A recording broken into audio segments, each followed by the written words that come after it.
que vamos a vivir dentro de muy poco tiempo va a ser un mundo lleno de cambios en todos los sentidos, pues sobre todo en el sentido en el mundo espiritual, pero en lo económico, en lo político, en lo familiar, en todo.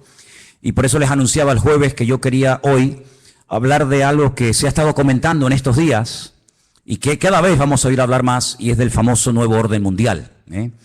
¿Cuál es la actitud del creyente? ¿Cuál es la actitud de un hijo de Dios ante todo esto? ¿Cómo podremos reconocer este tema del famoso nuevo orden mundial y todas estas cosas, ¿no? Vamos a leer unos cuantos textos de la Biblia, porque yo quiero que la Biblia sea la que habla tu vida, que la palabra sea la que habla tu corazón y te convenza y te muestre la palabra, el camino correcto, que te ilumine la palabra, y después tú tendrás que tomar tus propias decisiones. Quiero llevarles a dos porciones del Nuevo Testamento. Una de ellas se encuentra en el capítulo 13 del libro del Apocalipsis. Después volveremos a la segunda porción, que precisamente es la parte de la que nos leía nuestro hermano Maico esta tarde. En Apocalipsis capítulo 13, sabéis que el libro del Apocalipsis es un libro que a mucha gente le da como miedo. Y algunas personas dicen, no lo leo porque no lo entiendo. Pero sin embargo, el libro del Apocalipsis no se escribió para confundir a nadie, sino todo lo contrario. Se escribió para aclarar dudas, se escribió para que la gente no tuviera miedo, sino que tuviera paz y tuviera tranquilidad. Es cierto que tenemos en nuestras manos un libro que tiene un lenguaje simbólico, un lenguaje donde a veces pues no entendemos a priori lo que nos quiere decir la palabra, porque, ya te digo, está escrito entre comillas en clave. Algunos dicen que para que, si este libro, esta información llegara a la mano de los inconversos, no lo entendieran, pero los creyentes tenemos la base, tenemos el fundamento bien puesto y podemos entender las cosas que dice el Apocalipsis. Y hay muchas cosas que habla este libro, pero en el capítulo 13 habla de lo que llama la Biblia las dos bestias. Dos bestias.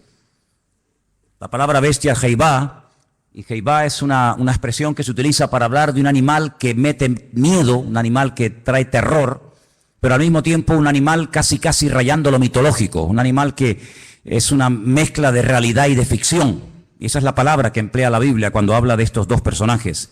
Capítulo 13, verso 1, dice así la palabra: me paré sobre la arena del mar y vi subir del mar una bestia que tenía, dice aquí, 7 cabezas y 10 cuernos. No hay ningún animal que hoy en día exista que sea así. Es algo totalmente metafórico, ¿no? En sus cuernos tenía 10 diademas y sobre sus cabezas un nombre blasfemo. La bestia que vi era semejante a un leopardo, pero sus pies eran como de oso y su boca como boca de león. Fíjate qué mezcla, ¿no? Y el dragón le dio poder, su trono y grande autoridad. 3 cosas, no te las olvides: poder, su trono y grande autoridad. Versículo 3. Vi a una de las cabezas como herida de muerte, pero su herida mortal fue sanada, y se maravilló toda la tierra en pos de la bestia. Adoraron al dragón, que le había dado autoridad a la bestia, y adoraron a la bestia, diciendo: ¿quién como la bestia, y quién podrá luchar contra ella?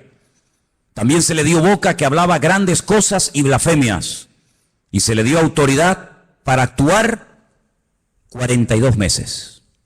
Es lo mismo que decir 3 años y medio, o 1260 días, como también se dice en otro texto. Abrió su boca en blasfemia contra Dios, para blasfemar de su nombre y de su tabernáculo y de los que moran en el cielo. Se le permitió hacer guerra contra los santos y vencerlos. También se le dio autoridad sobre toda tribu, pueblo, lengua y nación.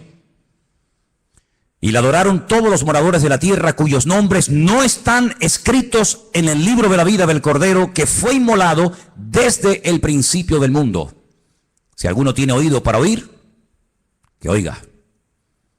Después en el versículo 11 habla de otra bestia. Si os dais cuenta, dice: después vi otra. No es la misma, es otra bestia. Pero si os dais cuenta, dice que esta bestia subía de la tierra. Sin embargo, en el capítulo 13, verso 1, dice que la primera bestia subía del mar. ¿Lo veis ahí? vi subir del mar. El versículo 11 dice, otra bestia que vi subir de la tierra. Son dos entidades completamente diferentes la una de la otra. A lo largo de la historia, la humanidad ha conocido muchos sistemas de gobierno. Ha conocido durante un tiempo, parte de la humanidad durante un tiempo conoció un sistema que ya prácticamente no existe, pero que se llamaba la teocracia. Era Dios, el creador, gobernando al pueblo y llevando la palabra a través de sus profetas. Y fue un periodo muy hermoso de la historia, donde Dios hacía las funciones de gobernante o de rey. Su pueblo obedecía, y cuando Dios tenía que comunicarse o transmitir un mensaje al pueblo, como lo acabo de decir, lo transmitía a través de sus siervos los profetas. Después dice la Biblia que decidieron cambiar y dejar ese sistema y entraron en un sistema llamado monarquía. Y el rey moría y su hijo ocupaba el lugar, y en fin, todos sabemos que es otro sistema de gobierno. El mundo ha conocido la monarquía, la teocracia, el comunismo, el capitalismo, la democracia, gobiernos de derechas, gobiernos de centro, gobiernos de izquierda, gobiernos comunistas, gobiernos socialistas. En fin, hay cantidad de formas de llevar a este mundo, pues, por distintos caminos. Pero la Biblia nos habla de un nuevo orden, de un nuevo gobierno, que en cierto sentido tendrá un poco de todo lo que les acabo de comentar. Tendrá un poco de monarquía, un poco de comunismo, un poco de democracia, un poco de capitalismo. Será como una especie de mezcla, pero también es un sistema completamente nuevo. El hombre nunca ha visto ese sistema de gobierno que en los últimos tiempos se levantará, y se levantará del antiguo territorio que ocupó el Imperio Romano. Yo no sé cómo estáis de geografía y de historia, pero el antiguo Imperio Romano conquistó prácticamente todo el continente europeo, de punta a punta, todo el Magreb, todo lo que son las naciones del norte de África y parte de Oriente Medio, incluido Siria, Egipto, Palestina y otros países más. De ese antiguo territorio romano, un territorio enorme, la Biblia nos enseña que en los últimos tiempos se formará un nuevo orden mundial, se levantará un gobernante que no sabemos su nombre, pero sí tenemos muchísima información acerca de este personaje, que no es un personaje de la mitología, ni es una especie de engendro entre algo espiritual y algo físico, sino que será un hombre de carne y de hueso, con padre, con madre, con genealogía, con lugar de nacimiento, con pasaporte, etcétera, etcétera. Digo esto porque a veces Hollywood y algunas películas muestran al famoso anticristo como una especie de relación entre Satanás y una mujer, y nace ahí una cosa que no sabe si es un demonio o es un niño. Olvídense de eso. El anticristo, y dicho sea de paso, el único en la Biblia que llama a este personaje el anticristo es el apóstol Juan. Esa palabra no aparece en ninguna parte de la Biblia, sino solamente cuando Juan habla de este personaje. Anticristo, alguien que se opone a Cristo, alguien que ocupa el lugar de Cristo, porque el anticristo no será un ateo. Satanás no es tonto. Satanás sabe perfectamente que lo espiritual siempre al hombre le tira, por un camino o por otro. Luego el anticristo no será un ateo, sino será una persona que caerá en lo más bajo que puede caer un ser humano, y es en la egolatría. Es pretender recibir adoración como si fuera un dios. Esto no es nada nuevo. Ya en Egipto, en Roma y en otros imperios se ha visto como el hombre ha querido ser adorado. Y al faraón se le llamaba el hijo del dios Ra, el hijo del sol. Y en Roma sabemos que miles de personas fueron matados y fueron asesinados y fueron quemados porque querían recibir adoración y querían incluso que se les presentara sacrificios y flores y reconocimiento. Así que el anticristo será una persona que al principio, digamos que, entre comillas, respetará todos los cultos, todas las creencias, todas las religiones, todo vale, no pasa nada, pero vamos a ver cómo después la Biblia nos dice que pega un cambio, y vamos a ver cómo a lo espiritual le va a dar una importancia tremenda, porque el anticristo, que en el Antiguo Testamento se le llama God, G-O-G. Cuando usted lee, por ejemplo, los libros del profeta Ezequiel, usted se va a dar cuenta de que al que llamamos nosotros el anticristo, en el Antiguo Testamento se le llama God. Fijaros qué cosa tan interesante. Satanás, que es un perfecto imitador de las cosas que Dios hace o que va a hacer, llama a este personaje en el Antiguo Testamento God, y es un nombre que la primera y la última letra de su nombre es la misma, es la G, la Gimel en hebreo. Y suma 3, 6, 3. Un múltiplo de 666. Da 66 en total. Imitando a la profecía que Dios le dio al rey David. David es otro el único nombre en la Biblia que aparece con la misma letra al principio y al final. David empieza por D, termina por D. Lo que hace el anticristo es tratar de imitar a ese futuro rey, ¿verdad? Descendiente de la casa de David, y tratando de ungir, respaldar, apoyar y ayudar en todos los sentidos a este personaje político que tendrá un poder prácticamente ilimitado. Hace unos días, varios gobernantes muy famosos de este planeta Tierra proponían el nombrar a una persona como el presidente del planeta Tierra, el presidente de la Tierra, en este nuevo orden mundial que se está fraguando. Una de las últimas ciudades con un lujo increíble que se ha construido en Kurdistán se llama Astana. Lo habéis visto en algunos grupos ciclistas que llevan Astana, ¿verdad? Y tienen un grupo muy famoso de ciclistas. Astana fue fundada por los Illuminati y por las logias masónicas. Todos los edificios y todos los símbolos de la ciudad de Astana en el Kurdistán, todos tienen que ver con símbolos masónicos y de los Illuminati. No voy a entrar demasiado en esto, pero los Illuminati son personas que pueden ser políticos, pueden ser presidentes de país, de gobiernos, pueden ser deportistas, pueden ser artistas, etcétera, etcétera. Y hablemos claro, son personas adoradores del diablo. En Israel hay una cueva que se llama la famosa cueva de Sedequías. Se llama la cueva de Sedequías porque cuando el rey Nabucodonosor sitió la ciudad de Jerusalén durante más de un año, el rey que en ese momento gobernaba Jerusalén se llamaba Sedequías y huyó por esa cueva, y dice que lo alcanzaron en la llanura del valle de Jericó, que está como unos 8 o 10 kilómetros de allí. Y allí lo encontraron, le sacaron los ojos y se lo llevaron cautivo a Babilonia, a Irak. Y en esa cueva de Sedequías, de vez en cuando los famosos masones y Illuminatis se reúnen para hacer rituales. Quiero decirles que el presidente mundial de los Illuminati y de los masones es un judío llamado Rockefeller. Y en esa cueva se reúnen los de más alta graduación, los de nivel 33. Y allí hacen todo tipo de ritos y de ceremonias. Y ellos dicen que es allí, en uno de los lugares del mundo, de la tierra, donde Satanás hoy por hoy tiene su trono. No se olviden que Satanás no es un ser omnipresente que puede estar en todas partes al mismo tiempo. Satanás no puede estar en Madrid, en Estados Unidos, en Jerusalén, en Latinoamérica. Satanás es un ser que solamente puede estar en un sitio al mismo tiempo. Se mueve en el mundo espiritual, pero no tiene omnipresencia como es un atributo divino. Y es en ese lugar donde dicen los Illuminati, los masones, que en forma de macho cabrío se presenta cuando hacen esas ceremonias en la cueva de Sedequías, y allí es donde reciben órdenes e instrucciones para las cosas que tienen que hacer. A algunos les puede sonar todo esto como a ciencia ficción, como a miedo, como a película, pero quiero decirles que el mundo espiritual, aunque no lo podemos ver con nuestros ojos de carne, es tan real como el mundo natural que constantemente estamos viendo. Date cuenta que, por ejemplo, ahora aquí dentro hay millones de voces en alemán, en arameo, en hebreo, en inglés, en chino, en japonés. Aquí dentro hay frecuencias, hay ondas, pero que no podemos ni verlas ni oírlas porque no tenemos un aparato de radio. Pero si tuviéramos un aparato de radio con una buena antena, seríamos capaces de escuchar programas que ahora mismo se están emitiendo desde Marruecos, desde Estados Unidos, desde cualquier parte de la tierra, simplemente que no tenemos un aparato que nos permite captar la señal de lo que aquí hay. Es como en la televisión. Y el mundo espiritual es invisible, pero es real.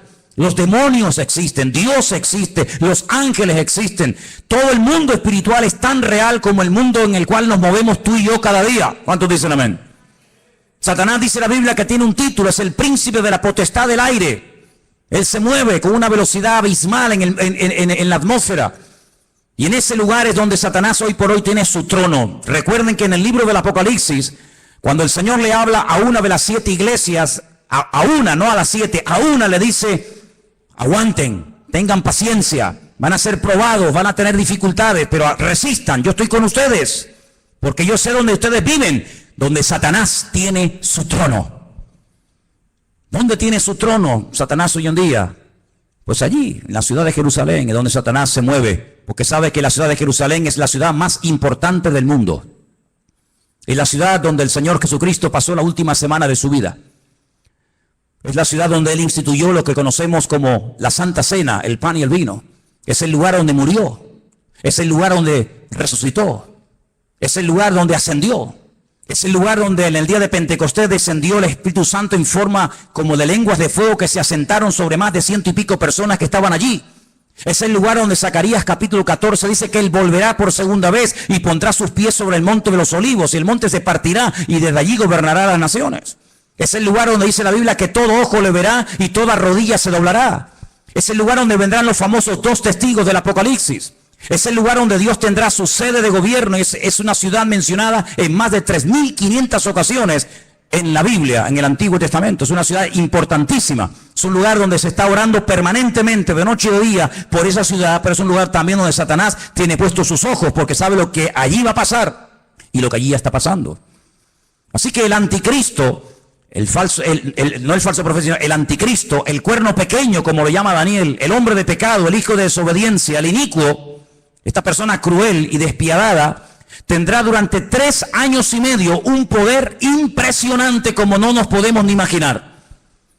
Esta es la última oportunidad que Satanás tiene para destruir a las naciones, para engañar al ser humano.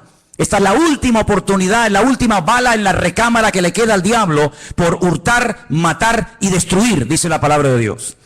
Así que se viene un sistema de gobierno que nunca en la vida el ser humano ha visto. Pero, como hemos leído, este hombre, este falso Cristo, este falso Mesías, el anticristo, dice la Biblia que hará alianza, escuchen bien, hará pacto y tendrá el respaldo económico y espiritual de un ente espiritual, por así decirlo, de un grupo religioso que la Biblia lo denomina la Gran Ramera o la Gran Babilonia. ¿Y quién es esta Gran Ramera? ¿Quién es la Gran Babilonia? Bueno, voy a leerles algunas cosas y ustedes lleguen a sus propias conclusiones. La Biblia dice en el libro del Apocalipsis, seguimos en Apocalipsis capítulo 17, que esta Gran Ramera, Babilonia, la madre de las rameras, que ha contaminado a toda la tierra. Versículo 1 dice, vi a uno de los 7 ángeles que tenía las 7 copas y habló conmigo y me dijo, ven acá y te mostraré la sentencia contra la gran ramera, la que está sentada sobre muchas aguas. La palabra aguas en el libro del Apocalipsis no se refiere a agua, sino que la interpretación de aguas la tienen ustedes. Hacemos un pequeño salto en el 17:15. Vean la interpretación. Las aguas que has visto donde la ramera se sienta, ¿qué es? Son pueblos, muchedumbres, naciones y lenguas. Esa es la interpretación de la palabra aguas. Entonces, vino a mí uno de los 7 ángeles que tenía las 7 copas y habló conmigo y me dijo, ven acá y te mostraré la sentencia contra la gran ramera, la que se ha sentado sobre pueblos, muchedumbres, naciones y lenguas. ¿Veis cómo lo podéis entender mejor? Versículo 2. Con la cual han fornicado los reyes de la tierra y los moradores de la tierra se han embriagado con el vino de su fornicación. Me llevó el Señor en el espíritu al desierto. La palabra desierto en hebreo es Bamidbar, es el lugar donde Dios habla, en la soledad, en la quietud, en la calma, donde Dios saca a su pueblo para hablarle y revelarle cosas profundas de su corazón. Y dice que allí vio una mujer sentada sobre una bestia escarlata, llena de nombres de blasfemia, que tenía 7 cabezas y 10 cuernos. ¿Cómo estaba vestida esa mujer? Esa institución religiosa, ¿cómo se vestía? Dice que se vestía de púrpura. Interesante, ¿no? Y de escarlata. Estaba adornada de oro, de piedras preciosas, de perlas, y tenía en su mano un cáliz de oro lleno de abominaciones y de la inmundicia de su fornicación. Así se vestían sus ministros, de púrpura y de escarlata.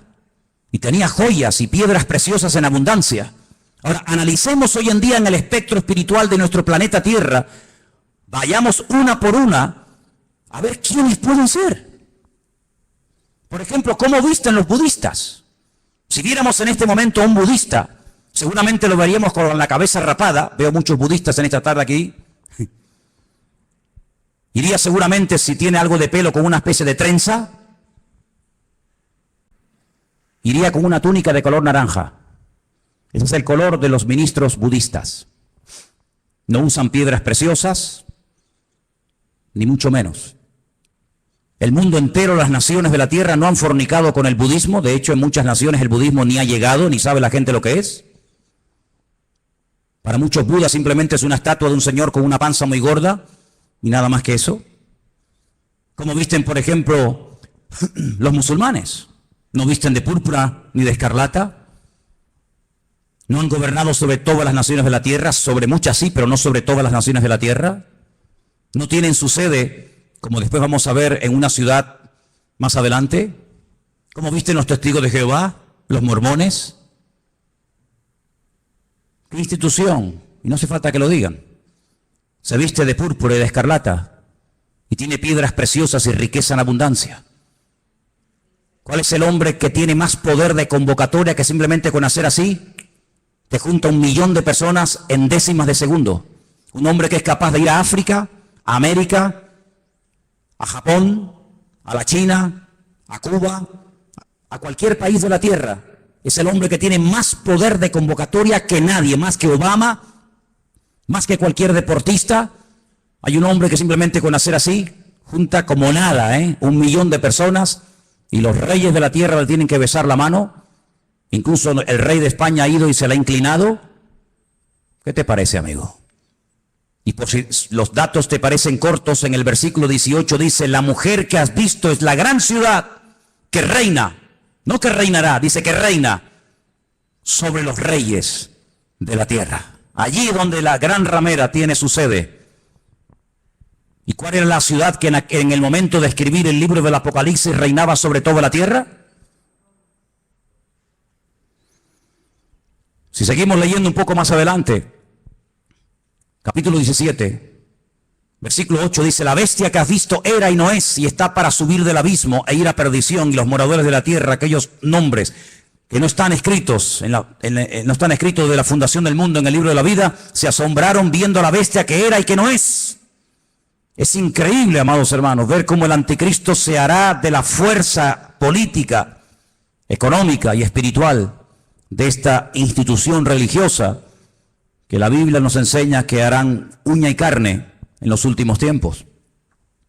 Ahora bien, este anticristo no podrá hacer lo que le da la gana, sino que tiene un periodo muy corto de tiempo para llevar a cabo, digamos, su plan maléfico, que número 1 consiste en destruir al Estado de Israel. Hay una obsesión, siempre había una obsesión contra el judío. El judío es el chivo expiatorio de la historia.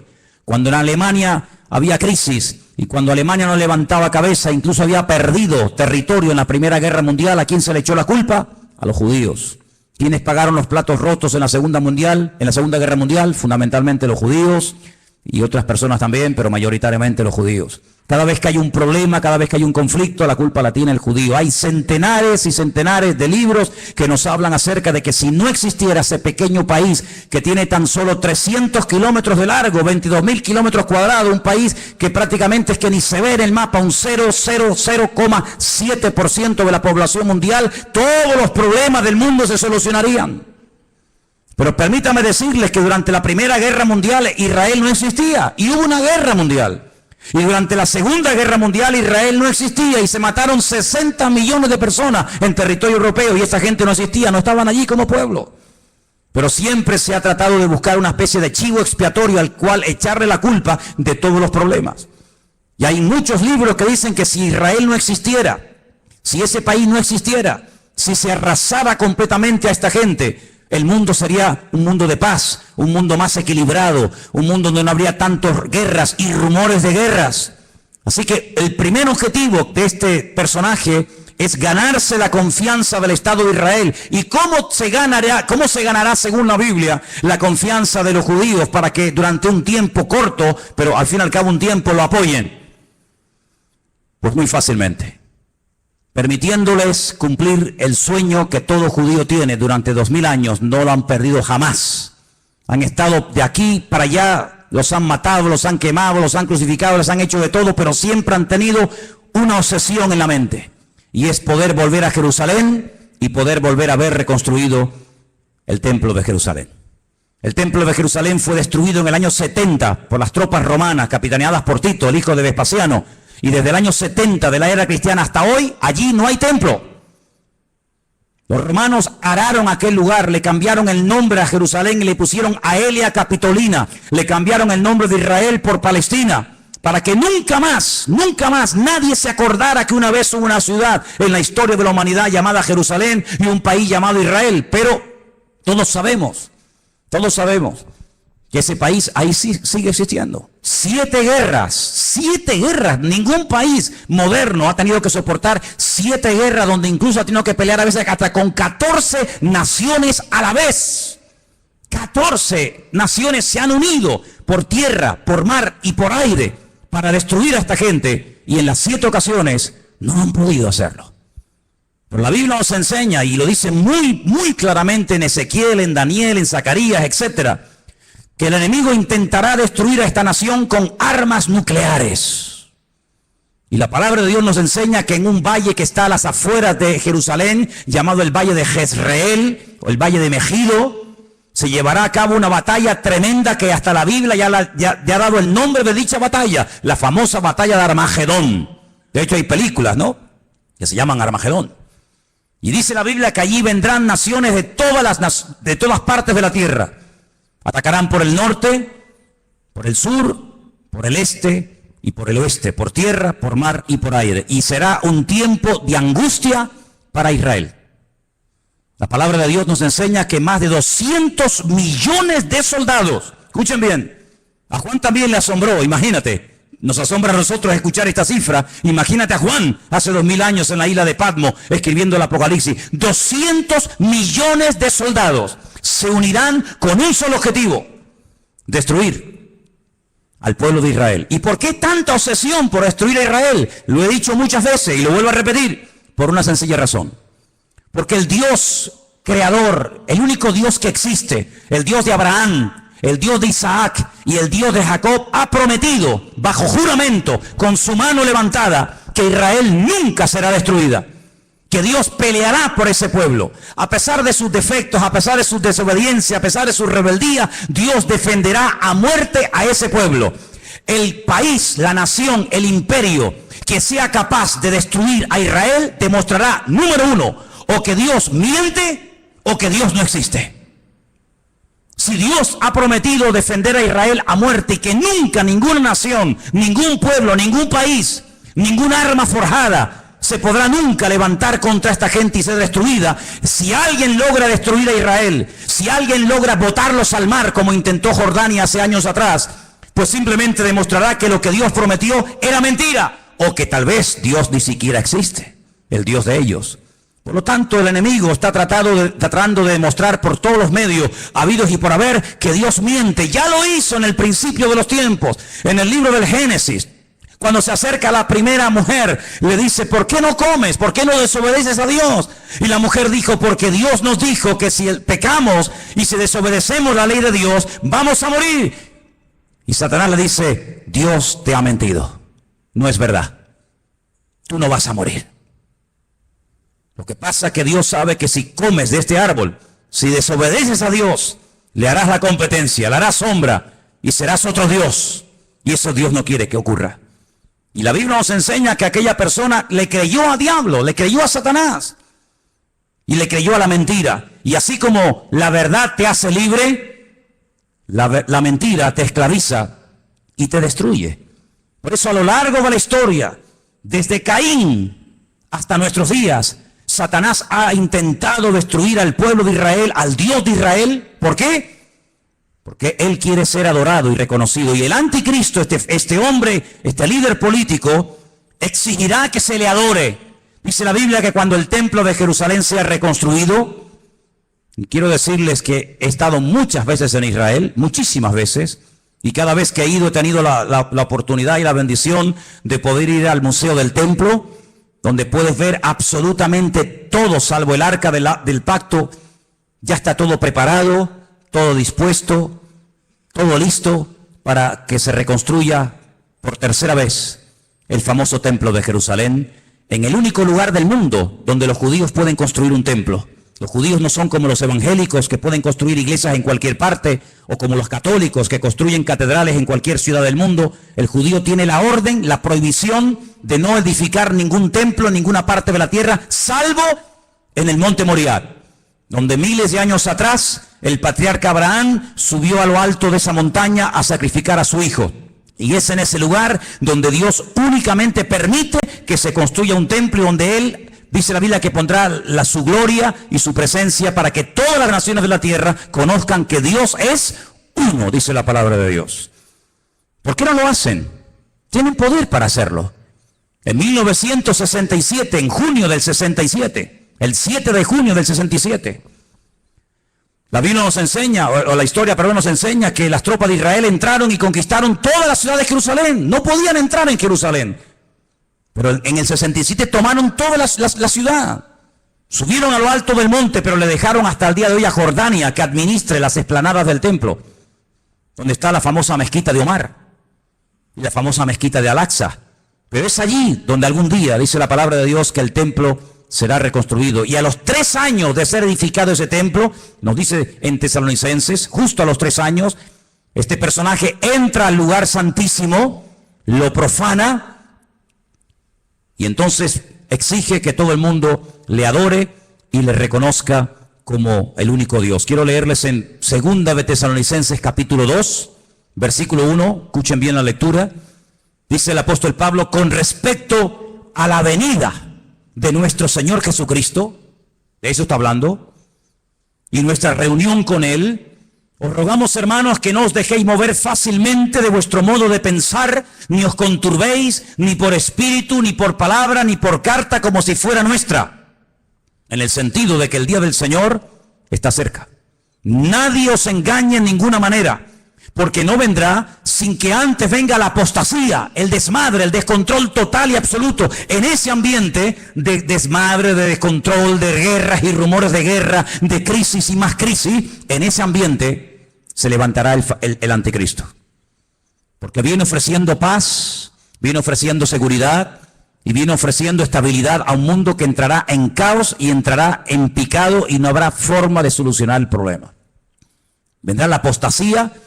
Dice la Biblia que en los últimos tiempos muchos que se llaman creyentes o cristianos o seguidores de Dios o de Cristo apostatarán de la fe, llegarán a escuchar hasta espíritus engañadores, espíritus malignos, llegarán a creer en cuanta cosa rara y extraña aparezca por el escenario y se producirá un enfriamiento a nivel mundial por parte de muchos que se llaman creyentes. Dice, y el amor de muchos, a consecuencia de que se ha multiplicado la maldad, se enfriará.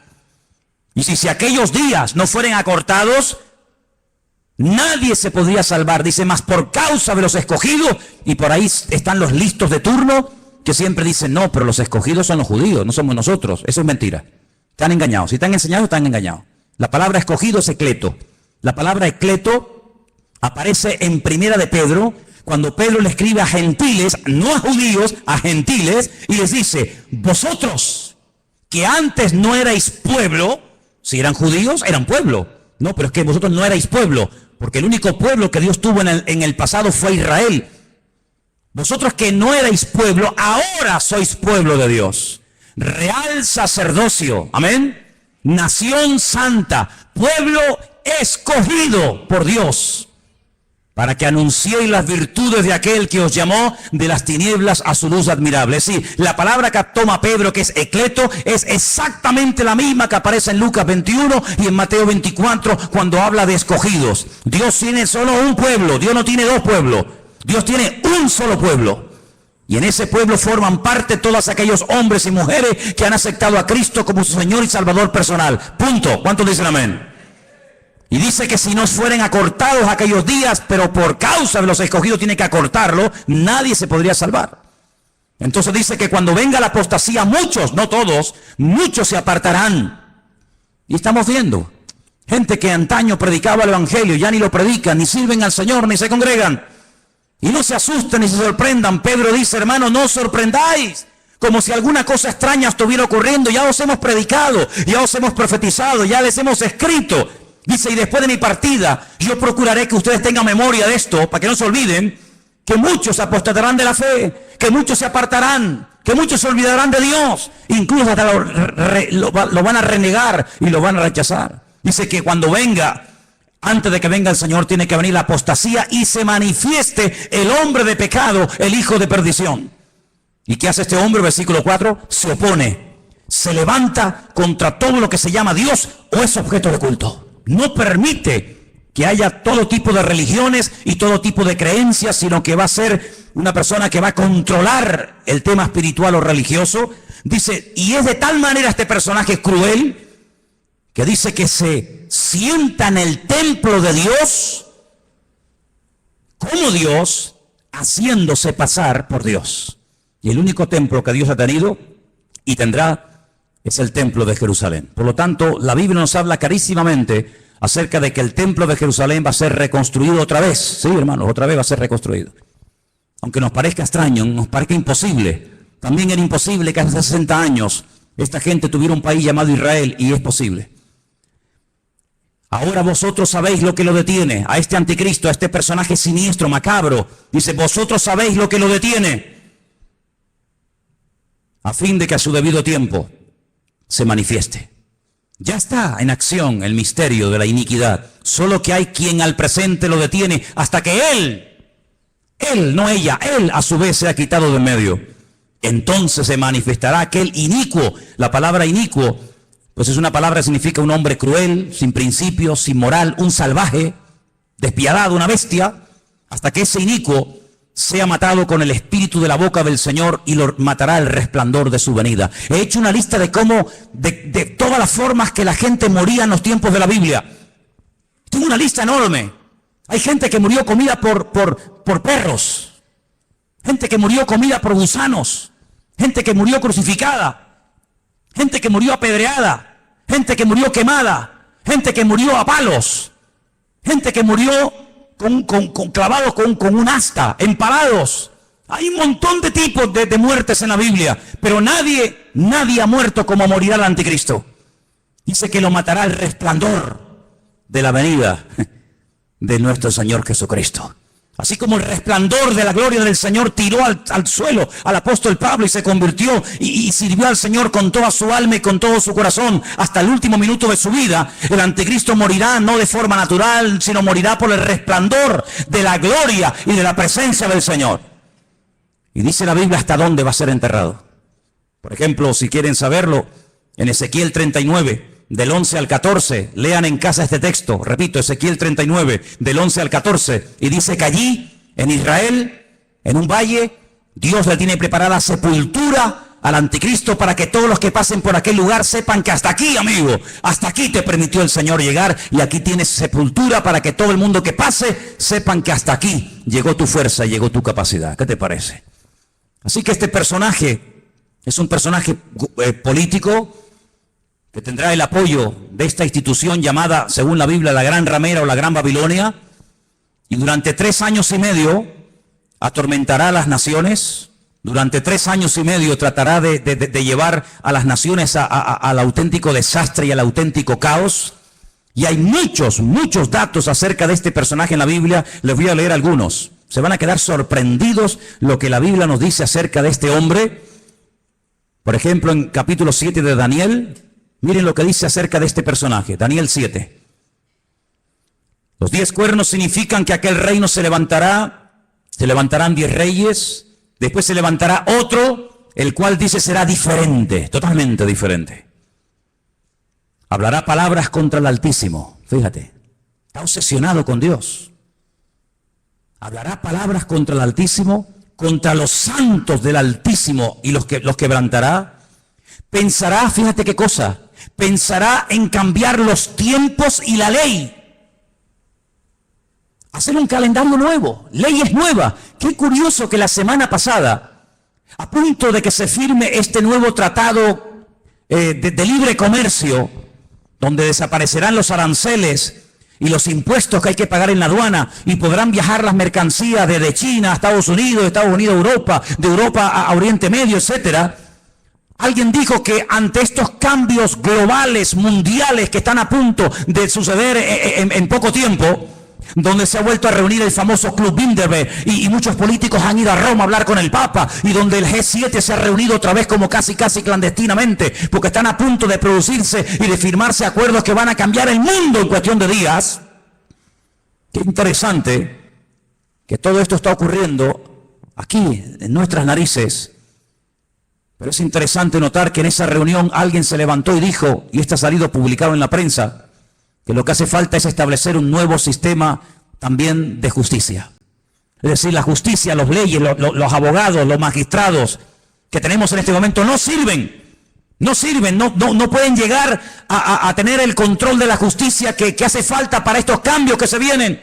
Hace falta otro tipo de jueces, otro tipo de abogados, otro tipo de fiscales. Qué curioso, cambiar las leyes. Una de las instituciones que el anticristo quiere cambiar es la justicia. Y quiere hacerlo lo más injusta posible. Parece una paradoja, ¿no? La justicia que sea injusta. La ley del embudo, donde el que tiene cada vez tendrá más y donde el que no tiene cada vez tendrá menos. Querrá cambiar la justicia, la política, el orden social. Dice la Biblia que una de las cosas que harán los que tienen poder para dictar leyes es presentar leyes terribles como si fueran buenísimas. Y leyes que han sido buenísimas, que han preservado a las naciones de la destrucción, leyes con un principio moral, leyes con un principio de perdón, de misericordia, desaparecerán, y a lo malo lo presentarán como bueno y a lo bueno como malo. El jefe de todos los masones de Europa, Jacques Chirac, expresidente de la República de Francia, padre de la Constitución Europea, incluso ha llegado a proponer que en un ambiente de libertad, de igualdad, el ser humano puede llegar a casarse con un animal y hacer una ceremonia oficial donde si te enamoras de tu vaca o de tu perro te puedes casar con él. O si tu perro se enamora de ti, no sé si le dirás sí o no. Y eso es lo que él ha llegado a proponer. Que todos los seres humanos sean equiparados al nivel de las bestias. Y donde un animal puede casarse con un hombre con un animal. Y cosas terribles. En la Biblia nos habla como de engendros, donde se mezcla la biotecnología, donde se mezcla lo físico, lo espiritual, y verás cosas que tú piensas que es un robot, un ser humano. Hay personas que ya están siendo operadas y se cortan las piernas y los brazos. Quiero otro tipo de piernas y de brazos, y ya están haciendo engendros y manipulaciones genéticas sin precedente en la historia de la humanidad. Qué curioso que la Biblia, desde el libro del principio de la Torá, prohibía todo tipo de mezclas y todo tipo de injertos y todo tipo de cambios, ¿verdad? Sin embargo, el hombre intentará cambiar los tiempos, intentará cambiar las leyes. Serán entregados en sus manos por tiempos y la mitad de un tiempo. Es lo mismo, 3 años y medio, 42 meses. Pero se levantará el juez con mayúscula, le quitará el dominio, será destruido y arruinado, y el reino y el dominio y la majestad y los reinos bajo el cielo serán entregados al pueblo de los santos, cuyo reino es el reino eterno. Y todos los dominios le servirán y le obedecerán al Rey de Reyes y al Señor de los Señores. ¿Cuántos dicen amén? Capítulo 8 nos da más datos sobre este hombre. Dice, y en cuanto al cuerno que fue quebrado, se levantaron otros 4 en su lugar. Significa que 4 reinos se levantarán de esa nación, aunque no con la fuerza de él. Estos 10 cuernos, constantemente, en esta tarde habéis oído 10 cuernos, 10 cuernos. Son 10 naciones que se van a unir en los últimos tiempos para pelear. Qué curioso que por primera vez en la historia ha habido una coalición de 10 naciones árabes que en este momento están atacando Yemen, en este momento están atacando Siria y otras naciones del Medio Oriente. 10 naciones, qué curioso. Una coalición de 10 cuernos. Bueno, la Biblia le dijo a Abraham que 10 príncipes saldrían de sus lomos a través de Isaac, ¿verdad? Y dice en el capítulo 8, verso 23...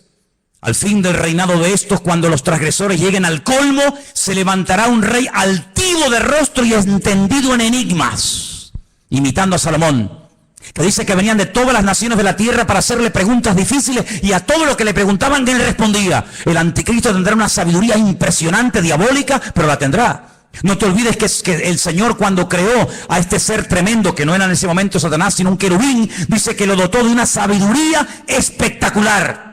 de una hermosura sin precedentes. Satanás es capaz de hablar en todos los idiomas de la tierra, de entender todas las cosas que jamás en la vida le podrán caber en el cerebro a ningún ser humano. Y todo eso se lo dará, dice la Biblia, poder, autoridad, respaldo, apoyo a este personaje. Verso 24, y su poder se fortalecerá, pero no con su fuerza propia. Causará grande ruina y prosperará. Qué curioso, por una parte causa ruina y por otra parte prospera. Qué tremendo que los que causan ruina a los demás siempre son prosperados ellos.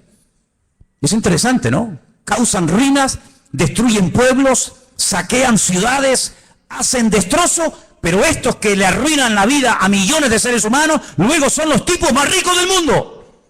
Y uno dice, ¿cómo es posible que este hombre que ha sido elegido por el pueblo, o se puso él teóricamente para ayudar al pueblo, no solamente nos complique la vida y nos arruine y nos mate, y encima el tipo este tenga fortunas en Suiza, sabe Dios dónde? Así será el anticristo. Hará arbitrariamente, es decir, hará lo que le da la gana. Destruirá a los fuertes y atacará al pueblo de los santos. Israel va a ser atacado, Israel lo sabe. En este momento solamente Irán, escuchen bien esto, solamente Irán. El otro día hubo una reunión a más alto nivel. La República iraní le dijo a Israel, si me atacas, Israel quiere atacar las centrales nucleares, porque Irán acaba de firmar un acuerdo donde permite que los observadores internacionales entren en instalaciones civiles, pero no en las militares. Insiste continuamente de que todo el arsenal que Rusia le está proporcionando de uranio es simplemente para hacerle la vida a los iraníes más fáciles, pero todo el mundo sabe, porque lo han dicho, no es nada que se oculte, porque lo han dicho, que el objetivo de ellos es literalmente hacer un festival nuclear en la ciudad de Jerusalén. Arrasar a Israel y borrarlos de la faz de la tierra. Israel se está pensando muy seriamente hace mucho tiempo atacar las bases militares nucleares. E Irán le dijo, si me atacas, tengo en este momento 80.000 misiles apuntando hacia la ciudad de Jerusalén. ¿Qué te parece, amigo? Solamente Irán, sin contar otras naciones que le rodean. 120 millones de enemigos contra 7 millones. Es una desproporción muy grande, ¿verdad? 120 millones contra 7 millones. Con su sagacidad hará prosperar el engaño. Todo lo que estamos viendo de corrupción, de engaño, de ladrones y sinvergüenzas que han saqueado y robado lo que les ha dado la gana, que entran por una puerta y salen por la otra, todo esto es simplemente un pequeño botón de muestra, como preparándonos psicológica y mentalmente para lo que viene. Dice que este hombre, con sagacidad, con trampas, con triquiñuelas, con mentiras, hará prosperar el engaño, se engrandecerá en su corazón y sin previo aviso atacará y destruirá a muchos. Estoy leyendo la Biblia, no estoy leyendo nada raro, estoy leyendo la Biblia. Se levantará contra el príncipe de los príncipes, pero será quebrantado, aunque no por mano humana. Fijaros cómo el enemigo ha ido adaptando la estrategia según los tiempos. Caín, el primer asesino, se levanta y mata a su hermano Abel, pero no mató ni a su padre, ni a su madre, ni al otro hermano. Dejó a más gente viva que los que realmente mató, ¿sí o no? Qué curioso, Caín mató a uno, pero dejó vivo a más gente. Cuando pasa el tiempo, dice la Biblia que otra persona que también tiene el mismo espíritu de Caín, pero elevado a la máxima potencia, va más allá y dice, en vez de matar a uno, matemos a todos, pero solamente a los varones. Y deja a todas las mujeres vivas. Sabemos también que Moisés se salvó y etcétera. Pero fíjate, Caín mató a uno, pero dejó vivos a otros. Pero Faraón quería matar a todos los varones y la muerte iba en aumento. Pero cuando no lo consiguió, el mismo espíritu de Caín que habitó en Faraón salpicó y se apoderó de aquel rey perverso de Amán, allí en los tiempos de la reina Esther, y dijo, no solamente a los hombres, sino a los hombres, a las mujeres, a los niños, y arrasemos con todo. Es decir, que no ha ido a menos, sino que la maldad siempre ha ido a más. Siempre ha ido a más. Por lo tanto, todo lo que hemos visto a lo largo de la historia son simplemente pequeñas pinceladas de lo que le espera a esta tierra. Si saltamos al capítulo 11 de Daniel, sigue dando datos muy interesantes. Dice aquí, hará este rey según su voluntad. Se ensoberbecerá, se engrandecerá sobre todo Dios, y contra el Dios de los dioses hablará. Y dice aquí, y prosperará. Es increíble, ¿eh? Y prosperará. Por eso dice la Biblia, no tengas envidia del hombre malo que prospera en su camino. Porque a veces los malos también son prosperados, pero no por Dios. Y dice aquí, hasta que sea consumada la ira y lo que está determinado se cumpla. Ahora fíjate qué dato tan interesante.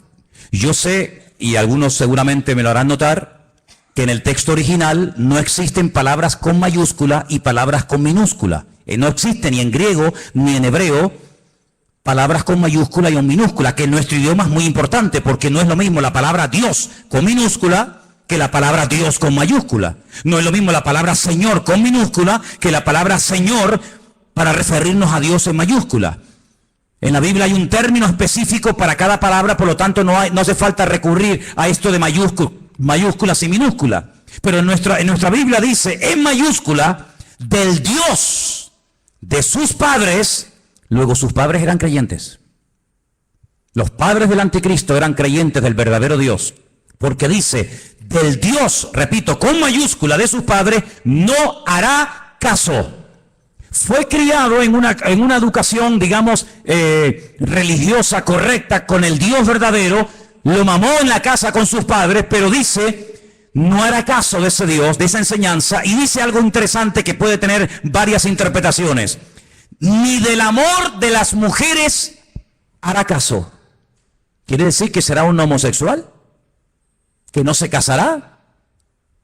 Interprételo usted como quiera. Pero dice que a este hombre no le interesa perder el tiempo. Ustedes saben que cuando un hombre se enamora de una mujer se vuelve medio idiota, medio tonto, ¿no?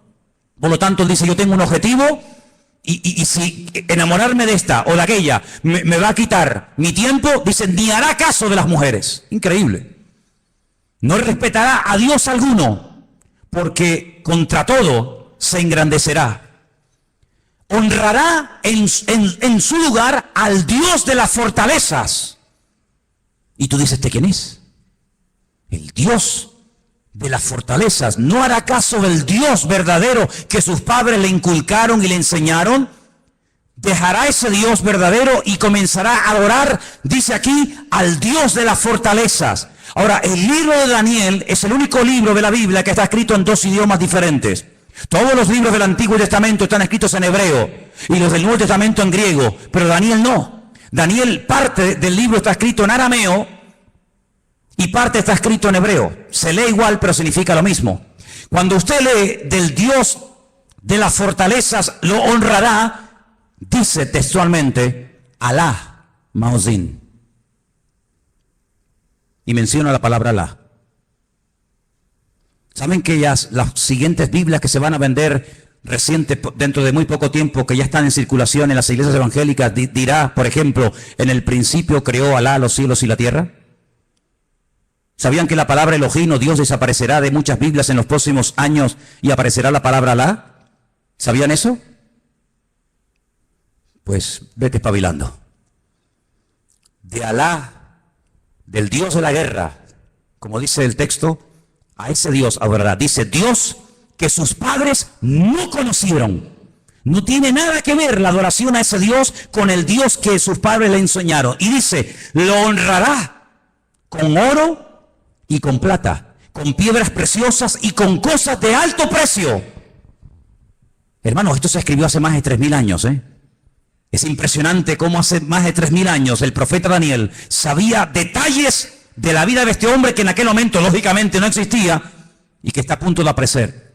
Y dice, con un Dios ajeno se hará de las fortalezas más inexpugnables y colmará de honores a los que le reconozcan y con precio repartirá la tierra. Pero al cabo del tiempo el rey del sur contenderá con él y se levantará contra él como una tempestad. También le irá mal al anticristo, no te quepa la menor duda, también le irá mal, pero durante un tiempo aparentemente las cosas le van a funcionar. Ante este panorama de este nuevo orden mundial, ante este panorama donde ya el famoso chic que habéis oído y que sabéis que está por ahí por el mundo dando vueltas, donde el dinero en muchas naciones ya ha desaparecido, no es que va a desaparecer, ya ha desaparecido. En Suecia usted va con dinero y no lo puede usar. Ya no se usa dinero para pagar nada en Suecia. Todo es con otro sistema. Pues dice la palabra de Dios que en los últimos tiempos se va a implantar a nivel mundial un nuevo sistema comercial, donde ya no hará falta llevar dinero. Lo puede perder, se puede olvidar de él, se deteriora, se gasta, se pierde, te lo pueden robar. Sino dice la Biblia que se va a implementar un sistema que en sí es un sistema buenísimo, pero hay que ver lo que viene detrás. Y es un sistema donde dice la Biblia que nadie podrá llegar ni a comprar nada, ni a vender absolutamente nada, ni un litro de leche, hermano, ni una barra de pan en la panadería, ni nada de gasolina para el coche. Nadie podrá bajo ningún concepto comprar ni vender, a menos que lleve implantado en su cuerpo un microchip, como el que llevan los perros, hace muchos años, donde simplemente con un aparatito, cualquier veterinario del mundo sabe cómo se llama ese perro, dónde vive, si está vacunado, si no está vacunado, cómo se llama el dueño, dónde vive y qué hace y qué no hace. Es un pequeño microchip alimentado con una pequeña pila de litio implantado en la piel, de tal manera que usted en cualquier momento puede llegar a una ferretería, a una carpintería, a una farmacia, a donde quiera, simplemente usted pasando su mano, automáticamente le descuentan de su cuenta bancaria lo que supuestamente usted puede tener. Así no tiene problema de que nadie le robe, de que nadie le quite nada. Y usted dirá, pero eso es una locura. No es ninguna locura. Muchísimos soldados del ejército norteamericano, muchísimos multimillonarios ya le están poniendo a sus hijos esta especie de microchip. ¿Por qué? Porque tiene muchas ventajas, aparentemente. Y es que usted está localizado 24 horas del día, aunque esté metido en un submarino bajo tierra o bajo el mar.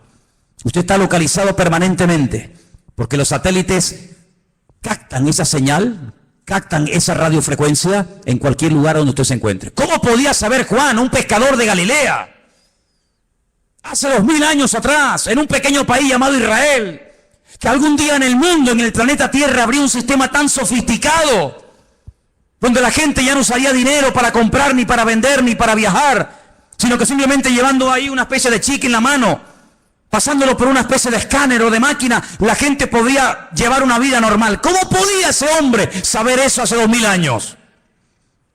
No lo sabía. Dios se lo dijo. Y Dios se lo reveló. Porque aquí el que controla el pasado, el presente y el futuro es nuestro Dios. Y el Apocalipsis está escrito en pasado. Porque esa es una de las características del tema profético en la Biblia. Que el futuro se cuenta en pasado. Y por eso dice la Escritura que para conocer el futuro hay que conocer el pasado. Porque el que no conoce lo que Dios ha hecho no sabrá nunca lo que Dios hará en el futuro. ¿Qué podemos hacer los que nos llamamos cristianos o queremos ir en serio con el Señor ante este panorama? Bueno, es interesante notar que una de las profecías que se tenía que cumplir en los últimos tiempos es que el río Éufrates, saben que Irak está bañada por dos grandes ríos, el Éufrates y el Tigris. Es una de las zonas donde estaba el famoso jardín del Edén. Llegaría un momento que se tendría que secar para que tropas del norte, dirigidas por Rusia, vinieran en dirección a la tierra gloriosa, entrando por los famosos altos del Golán, en el norte de Israel. Bueno, pues Siria construyó hace ya muchos años una presa que deja totalmente seco el río Éufrates, así, en cuestión de minutos. Eso está profetizado también en el libro del Apocalipsis. La palabra del Señor nos enseña que los tiempos se acortan, y dice Mateo capítulo 24 lo que tenemos que hacer en estos tiempos los creyentes, y te lo leo. Mateo 24, del 37 en adelante. Presta atención a lo que dice la palabra. Dice así: como en los días de Noé, así será la venida del Hijo del Hombre. Como en los días de Noé. ¿Cómo eran los días de Noé? ¿Cómo era su generación, sus vecinos, sus amigos? ¿Cómo vivía la gente en aquellos tiempos? Dice la Biblia que había violencia y agresividad por todas partes. No piensen ustedes que se vive tan tranquilo en todas partes de la tierra como de momento vivimos aquí. Muchos de los que están aquí pueden dar testimonio de que naciones hermosas y tremendamente ricas, es muy difícil hoy por hoy vivir en ellas debido al alto índice de muerte, de destrucción que hay. La gente tiene miedo a salir a las calles. Dice la Biblia que llegará el momento en el que la gente más pacífica, aquella chica que cuando caminaba dice que ni siquiera se atrevía a poner el pie en tierra, de lo delicado y de dulce que era, ten cuidado porque se te puede llegar a convertir en tu peor enemigo. Donde los padres serán capaces de entregar a sus hijos, donde los hijos serán capaces de traicionar y de vender a sus padres, etcétera, etcétera. Como los días de Noé, violencia, agresividad, perversión, algo impresionante. Si nos metiéramos a dar datos de la cantidad de perversión que hay con niños, con jovencitas en muchas partes del mundo y muchas muy cerca de aquí, nos quedaríamos realmente sorprendidos de ver cómo hemos superado con creces a las famosas ciudades de Sodoma y Gomorra. La perversión ha llegado a unos niveles indescriptibles. Sigo leyendo en el versículo 38. Porque como en los días antes, días hermano, no años, días antes del diluvio, ¿qué hacían? Comían, bebían, se casaban, se daban en casamiento hasta el día en que no entró en el arca. ¿Cómo es posible que está a punto de venir un diluvio, que vamos a morir todos como ratas, que no hay escapatoria? Y te estés casando, pero ¿casando para qué? Si mañana vamos a morir todos. Y haciendo negocios a largo plazo, y haciendo inversiones, y comprando, y vendiendo, y comiendo, y bebiendo, cuando te quedan 20 horas de vida. Oye, si tú supieras, dime la verdad, hermano y hermana, si tú supieras con toda seguridad que te queda una hora de vida, ¿qué harías? Dime qué harías. ¿Llamarías ahora a tu hijo, a tu hija? ¿Harías algo? No, todavía queda mucho tiempo, sí. Esa actitud de indiferencia, de decir, bueno, no hay tanta prisa, tampoco es para tanto, no exageres tanto, Manolo, que todavía queda mucho tiempo, que soy muy joven, que queda mucha vida por delante, sí, también al que enterré ayer le quedaba mucha vida por delante, y con 44 años recién cumplido el lunes, ahora está, donde todos sabemos que está, toda la vida le quedaba por delante, claro, un chaval con 44 años, pues, hombre, pues imagínate tú lo que puedes vivir, casi otros 40 años más, pues no, se acostó a las 9 de la noche, y a las 7 de la mañana, su vida se apagó. ¿Qué te parece? Días antes del diluvio, Noé estuvo predicando y diciendo a la gente, viene el diluvio, que Dios va en serio, Dios te ha dado oportunidad, otra, y mañana, y pasado, y nada, y no hacían caso. Así será la venida del Hijo del Hombre. Dice, no entendieron. Oye, ¿no te ha pasado? Gente inteligente, gente con más o menos un mínimo de cultura, un mínimo de, no sé, de luz, que tú le hablas de cualquier cosa y todo lo entienden. Le hablas de política, 3 horas hablando de política. Le hablas de fútbol, va, pero te cuento. Le hablas de lo que quieras. Tocas el tema de la Biblia, tocas el tema del Señor y son los más torpes del mundo. Y un tío tan listo, un tío tan sabio, un tío tan espabilado, un tío que se ha buscado la vida, toda la vida, de todo entiende y de todo sabe. Lo dejas en el desierto y el tío sobrevive. Lo dejas en el Himalaya y el tío se busca la vida. Cuando le hablas del Señor, no entiende nada. Leíste la Biblia, sí, pero no la entendí. Pero tío, ¿cómo es posible que leas el periódico, leas la revista y todo lo entiende? Y cuando te hablo de Dios, no entendieron. Hay como una nube, hay como una ceguera espiritual. ¿Por qué se creen que comencé el culto cantando abre mis ojos? ¿Piensan que todo esto es casualidad? ¿Que detrás de esto no hay oración y preparación? Y diciendo, Dios mío, háblanos. Claro que lo hay. Abre mis ojos, ¿pero a qué? A la realidad espiritual de lo que se cierne y de lo que viene, hermanos. No entendieron hasta que vino el diluvio. Cuando entendieron era demasiado tarde. Claro, entendiste, pero ya no hay tiempo. Se los llevó a todos. Así será también la venida del Hijo del Hombre. ¿Qué te parece, amigo? Algunos no tuvieron miedo la primera vez que se metieron un pico en las venas. No tuvieron miedo ninguno. Algunos no tienen miedo a tirarse en parapente, en paracaídas, al vacío, nadar entre tiburones, subir al Himalaya y hacer locura. Y venga a beber, y otra. No tienen miedo, pero cuando llega la hora de poner ese valor al servicio de Dios, son unos cobardes. Y la Biblia los llama así, La gente que no tiene valor para creerle a Dios los llama cobardes. Valientes para lo malo, cobardes para lo bueno. ¿No entendieron? Dice, pero por eso estarán 2 en el campo. Uno se va y otro se queda. 2 mujeres estarán moliendo en un molino. La una será tomada y la otra será dejada. Y ahora viene la palabra, escúchala. Velad, velad. Porque no sabéis a qué hora Es verdad. Pero tal y como están las cosas, la hora no la podemos saber. Pero ¿qué quieres que te diga? Viendo todas las piezas del puzzle, uno las va juntando por aquí, las va juntando por allá, lo que oye por aquí, lo que oye por allá, lo que me cuenta fulano, lo que yo he leído, lo que me han contado, lo que yo veo tal, y va juntando y dice, Dios mío, nos queda poco, la hora imposible. Pero el Señor está cerca. ¿Cuántos lo saben? Sabed esto, que si el padre de familia supiera que hora el ladrón va a venir, velaría y no dejaría minar su casa. Lógico. Si yo sé que esta noche a las 3 de la mañana me va a venir alguien a robar la casa, yo no duermo.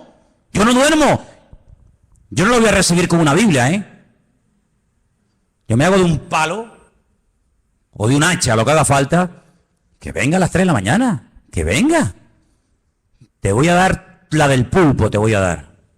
Pero si yo no sé que viene a las 3, yo me voy a dormir, me levanto mañana y cuando me levanto digo, ¡ay va! Que me han robado, que me han quitado esto, que me han quitado lo otro. Pero dice la Biblia, cuando tú sabes que el Señor viene pronto, tú no estás distraído, tú no estás atontado, tú no estás agobiado. ¿Qué es lo que hace el diablo? A uno los revienta a trabajar, como los judíos en Egipto. Que trabajen como mulas. Así no piensan, así van a llegar a la noche a la cama rendidos. Pero el diablo también a otro le dice, no trabajes tanto. ¿Para qué trabajar tanto? Y los tiene todo el día ociosos, sin pegar palo al agua, y entran en depresiones. Se aburren, comienzan a tontear con esta, a tontear con el otro, mensajitos a este, mensajitos al otro. Entonces los dos extremos, o te revienta a trabajar para que no tengas tiempo ni para orar, ni para leer la Biblia, ni para congregar, no, estoy muy cansado, no puedo, no es que no tengo tiempo. O te lleva al otro extremo y dice, no pegues un palo al agua, no seas tonto. Y estás todo el día buscando un juguetito en lo que entretenerte. ¿Qué te parece? El diablo no es tonto, El diablo no es tonto. Sabed esto, que si el padre supiese a qué hora habría de venir, velaría y no dejaría minar su casa. Por lo tanto, tenéis que estar preparados, porque el Hijo del Hombre vendrá a la hora que no pensáis. ¿Cuántos dicen amén? Os voy a dar una cita para que la leáis tranquilamente en casa. Se titula El Anticristo. Está en 1 de Juan 2, del 18 al 24. El Anticristo.